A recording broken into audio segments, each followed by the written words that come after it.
Ayan po, hello po sa inyong lahat at welcome sa aking channel. Heto at muling nagbabalik ang inyong lingkod, Pads Press TV.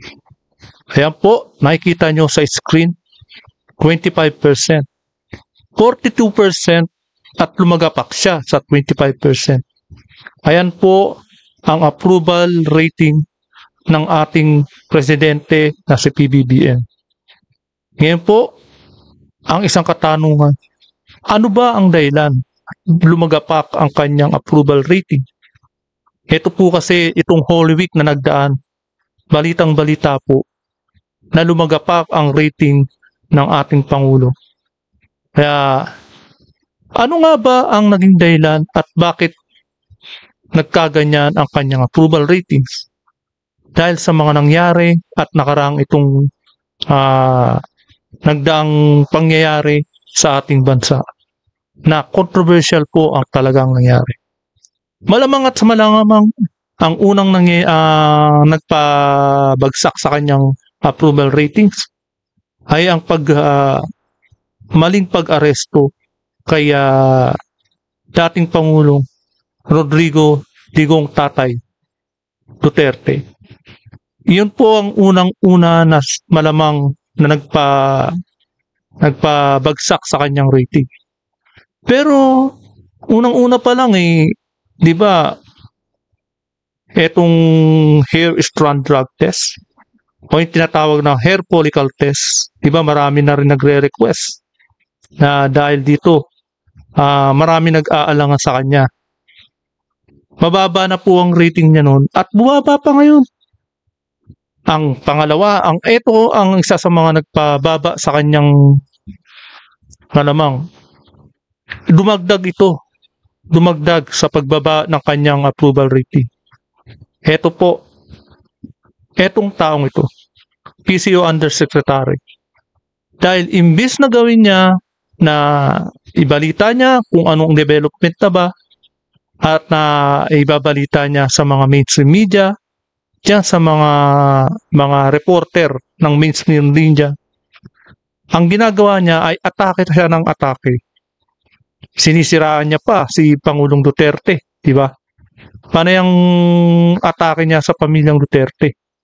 Ganun lang ang ginagawa niya, puro atake lang. Siyempre, dapat sinasabi niya rin kung ano yung nangyayari sa buong bansa. At sinasabi niya kung anong plano ng gobyerno. Dapat sinasabi niya rin kung ano ang nasa saloobin ng Pangulo. Pero gumagawa siya, puro atake lang ng atake. Parang nasa palengke lang, naghahanap ng away. Yan po ang dahilan, isa yan sa mga nakapagdagdag kung bakit bumaba ang approval rating ng ating Pangulo. At saka mga trust rating ng mga tao sa kanya. At ito po, bago pong lahat ay tuloy po natin, welcome po muna sa aking channel. At muli nagbabalik ang inyong lingkod, Pads Press TV. Kaya ito po, simulan po natin ang video ito. Ba ang approval rating ni Pangulong Ferdinand Marcos Jr. at iba pang mataas na opisyal? Batay sa pinakahuling survey ng Pulse Asia, bumaba sa 25% ang approval rating ng Pangulong. Nyo, 25%, galing siya ng 42%, bumaba ng 25%. Di ba? Kumbaga, asa na yung mga resibo na ginagawa niya? 3 taon na po, di ba? Ano pa ang nagawa niya ngayon? Panay pamumulitika. At siyempre, yung kapatid niya na si Senador Amy Marcos ay nagpapatoto at sinasabi na lalong nagdiin sa kanya, kaya siya lalong nabaon at nagkaroon ng walang tiwala ang mga tao sa kanya. Noong Marso kumpara ng Pebrero, umangat naman ang rating ni Vice President Sara Duterte sa 59% mula sa 52%. Ayan, kumbaga naungusan na siya ng ating Vice President. Yung pagiging pagbagsak ng rating ng Pangulo, lahat naman ng Pangulo bumabagsak, di ba? Pero isa lang ang tumaas pa, si Pangulong Duterte, di ba? Nakarang bago siya umalis sa termino niya. Pero ito, hindi na normal to. Kasi lumagapak ang lahat ng pangulo, 'di ba? Lumagapak ang trust rating nila, approval rating nila, bumaba bago man sila umalis diyan sa termino nila. Ang masaklap nito, bumaba ang rating niya, tumaas ang rating ng Vice President. Kumbaga first time po 'yan. Kumbaga hindi sumabay ang Vice President sa paglagapak niya. Ito po at tuloy po natin ang video ito. Bumaba rin ang approval rating ni Senate President Chis Escudero sa 39%. Ayan, di ba? 39%, 47%, bumaba sa 39%. Buti pa nga itong si Senate President Chis Escudero. Medyo pinagkakatiwalaan pa ng mga tao. Yung approval rating niya mataas pa. Bumaba rin. Pero mas mataas naman to, di hamak sa rating niya ni Pangulong PBBM, di ba? Mula sa 47%. Samantala, bahagya lang ang ibinaba ni House Speaker Martin Romualdez mula sa... Ito. Wala na tong may bababa kasi matagal nang mababa to. Malapit nang humalik sa lupa to, yung approval rating niya. Sino ba naman ang hindi tataas? Napaka-imposible kasi.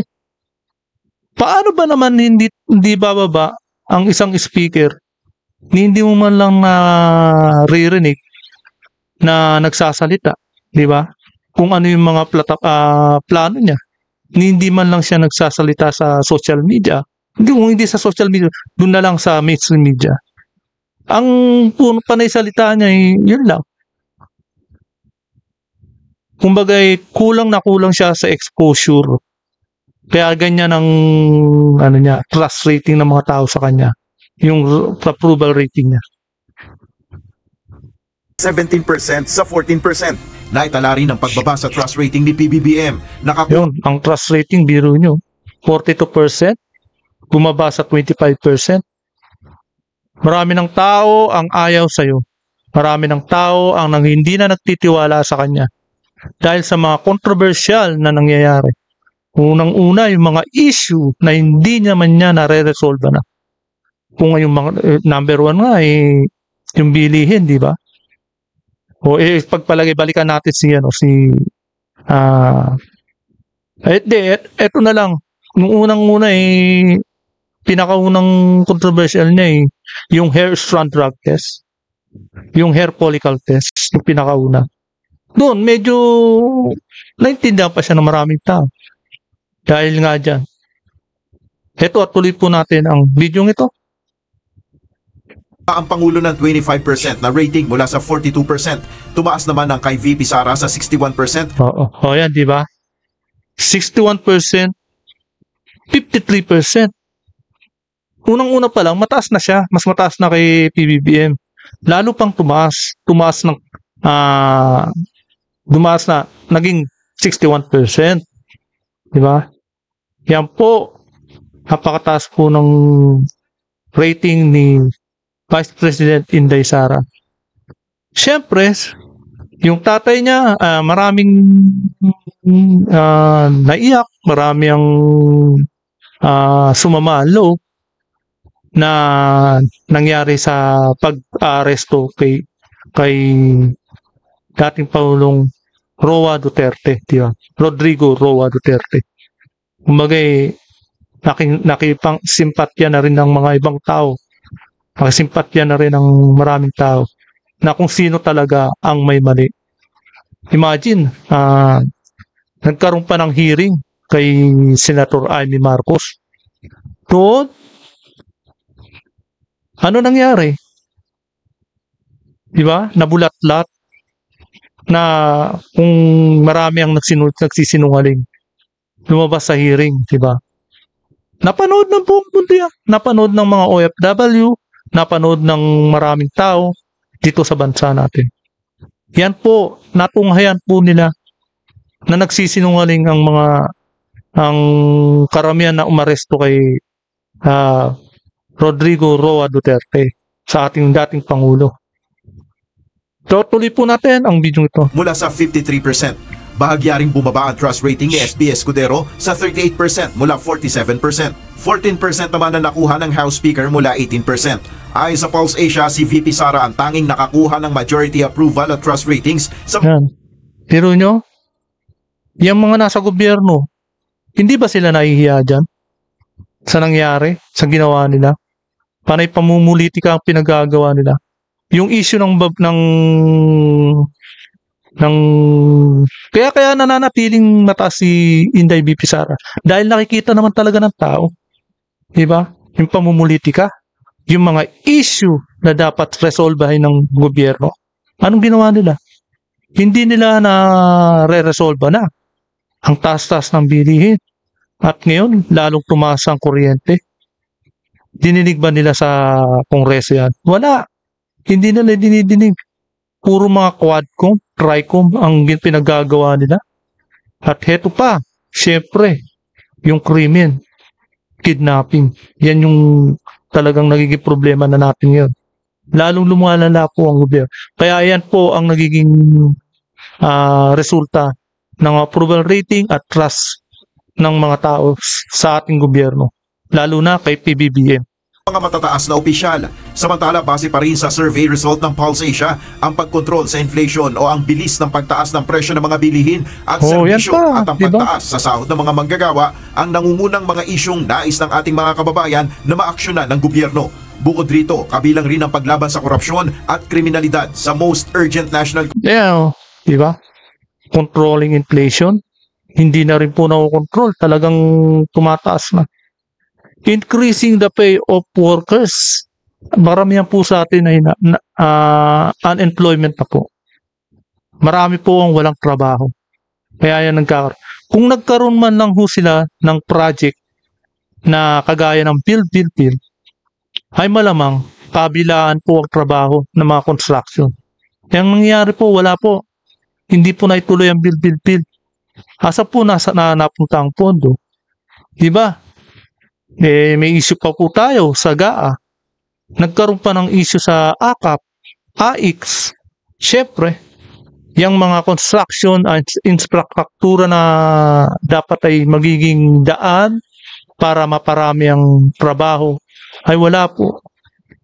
Fighting graft and corruption in government. Hindi po na re-resolve yan. Lumala po ang corruption sa ating bayan. Fighting criminality. Nako, isa pa po yan. Nakakalungkot po talaga. Concerns ng respondents ng naturang survey. Tinanong rin natin ang ilan sa ating mga kababayan kung ano-ano nga bang mga problema ang dapat nabigyan ng malaking pansin ng pamahalaan. Number one po kasi talaga na problem is poverty. Although hindi po natin completely ma-eradicate, but at least, you know. Etong mga in-interview nila ay puros mga bata pa. Para sa palagay natin, parang wala pang kamuwang-muwang sa mundo itong mga...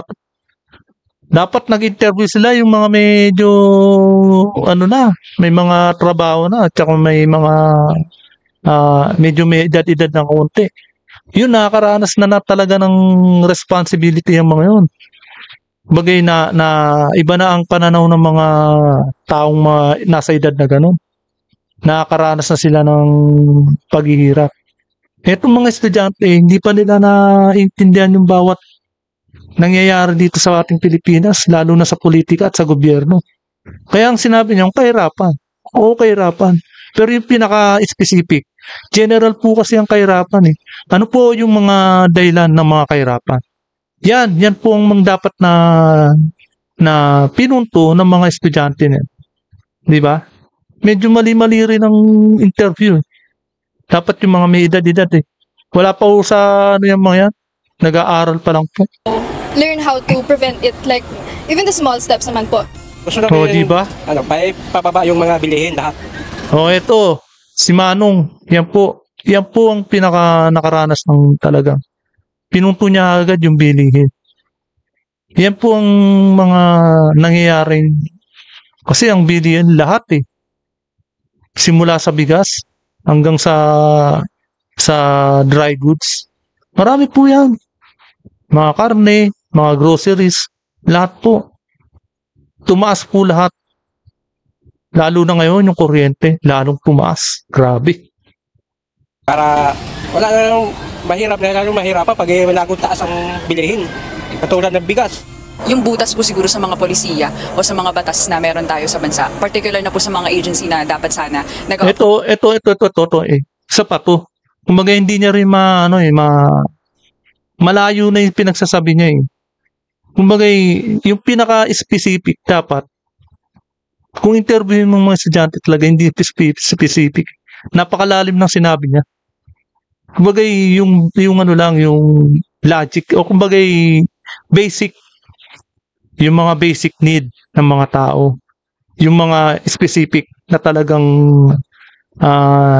nagiging problema sa kahirapan, di ba? Yun dapat. Pero yung mga ganyan, ang lalim na. talaga sa karapatan ng iba't ibang sektor diba? natin sa lipunan. Katulad na lang halimbawa sa sektor ng mga katutubo. Hindi, kumbaga, katutubo. Hindi lang katutubo. Ang layo na nun. Lahat ng kahirapan dito sa squatter natin, sa mga dito sa Maynila. 'Di ba? Lalo naman nung nagiging tamad ng mga tao dahil diyan sa mga ayu-ayudong pinagbibigay ng mga politiko. 'Di ba? Tapos ngayong eleksyon, nagiging legal na. Imbis na imbis na kumprontahin ng Comelec, garapala na po talaga. Nel Maribuhok, UNTV News and Rescue, Diyos ang aming sandigan, serbisyo publiko ang aming pinahalaga. Ayan po, yan po, isa po yan. Ito po, ang meron pang video na papakita ko po para sa inyo. Yan. Laging mas mataas ang rating, approval, trust rating ni Vice President Sara Duterte. Alam naman natin yan, sinabi na ni PR Admin mismo yan, na weak nga talaga ito. So ito na po ang refleksyon ng mga sinasabi ni Pangulong Duterte na may bagahe, may ganito, ganyan. Yan na po ang refleksyon. Yan po, 61% kay BP Sara, 25% kay Marcos, 38% kumpara kay BBBM, si Senate President Chis Escudero, 38%. Kumpara mo naman kay 25% PBBM. At ito po naman po kay Romualdez, grabe. Hahalik na po sa lupa. Sino ba naman magtitiwala sa ganyang tao? Hindi mo man lang naririnig ang boses. Di ba? Election yan. 25 yung approval, 25 yung trust rating. Aba 50-50. Pag pinagsama mo, 50-50 na ang 50, ano bang ibig sabihin ng 50-50? 50-50, ibig sabihin naghihingalo. Administrasyon ito. Ibig sabihin, yung mga tao nananawagan na nga na bumabayan eh. Alam nyo sa ibang bansa, dapat nga yun nga lang ang problema natin dito. Grabe.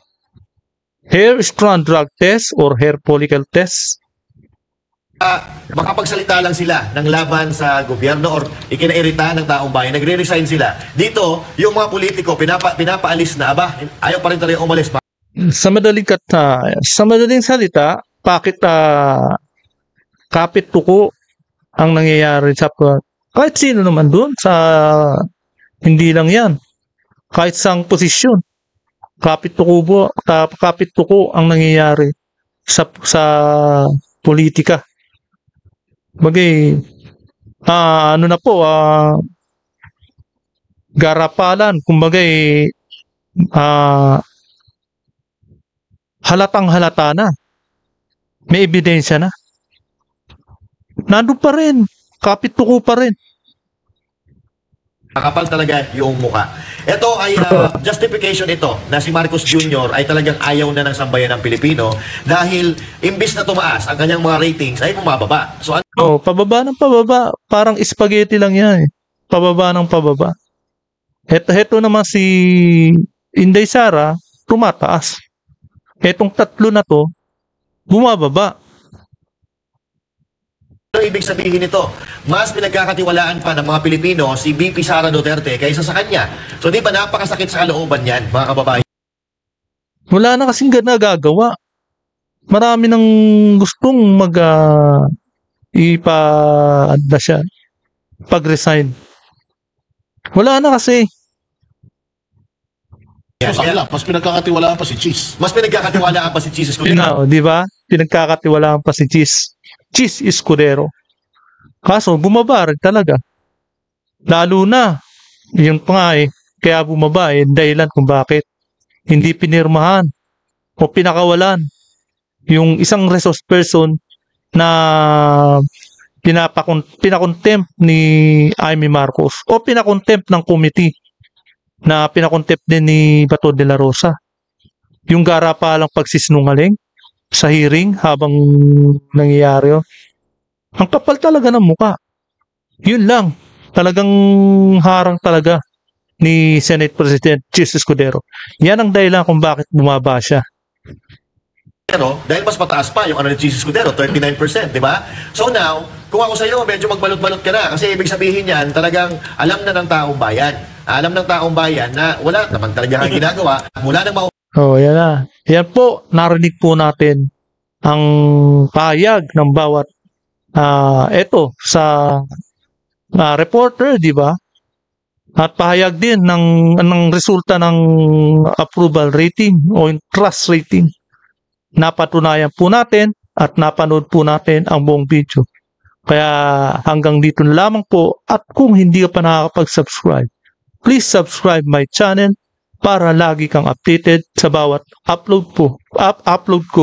Kaya lang, wag po nating kalilimutan itong mga kandidato ng PDP laban.